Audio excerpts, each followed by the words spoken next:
ሰላም የዩቲዩብ ቤተሰቦች እንዴት ናችሁ? ስምንተኛ ክፍል የአማራ ክልል የስድስተኛና የስምንተኛ ክፍል ውጤት ተለቋል። እንዴት ማየት እንደምትችሉ ሁለቱንም የስድስተኛንም የስምንተኛንም ክፍል ሚኒስትሪ ውጤት እንዴት ማየት እንደምትችሉ አሳያችኋለሁ። በዛ ላይ ደግሞ እንዴት አስተያየታችሁን ማቅረብ እንደምትችሉ የተበላሸ ውጤት ያለባችሁ ተማሪዎች እንዴት አስተያየት ማቅረብ እንደምትችሉም ደግሞ በዚህ አሳያችኋለሁ። ክሮም ላይ ሊሆን ይችላል ጉግል ብራውዘር ላይ ገብታችሁ አማራ ሲክስ ሚኒስትሪ ዶት ኢቲ ብላችሁ ሰርች ስታደርጉ ታገኛላችሁ ማለት ነው። ከዛ ወደ ላይ ወደ ታች እንደዚህ ካደረግን በኋላ እዚች ጋር ቼክ ማይ ሪዛልት የሚለውን እንነካለን ማለት ነው። ሰርች ካደረግን በኋላ እኔ ሰርች አድርጌ ስለመታሁት ነው። እናንተ ሰርች ካደረጋችሁ በኋላ እንደዚህ ይመጣላችኋል። ከመጣላችሁ በኋላ ቼክ ማይ ሪዛልት የሚለውን ስትጫኑ ወደ ውስጥ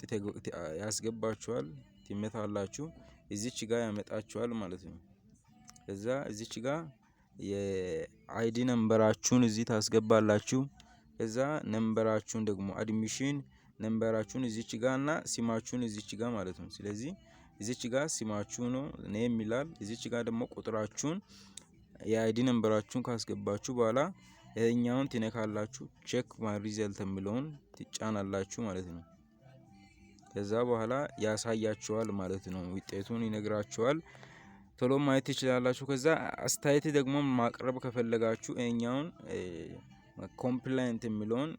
ኮምፕላይንት የሚለውን ትጫናላችሁ። ከዛ በኋላ ወደ ውስጥ ያስገባችኋል። እዚች ጋር አሁንም ደግሞ ቁጥሩን ታስገባላችሁ። ከዛ ስማችሁንም ታስገባችሁ በኋላ እዚች ጋር ይሄንን ትነካላችሁ ማለት ነው። ሰርች ስቱደንት የሚለውን ይሄኛውን ከተጫናችሁ በኋላ ካመጣላችሁ በኋላ አስተያየቱን ማቅረብ ትችላላችሁ ማለት ነው። ኮሜንት ላለና ቴሌግራም ላይ ገብታችሁ ሁሉም ሊንክ ማግኘት ትችላላችሁ።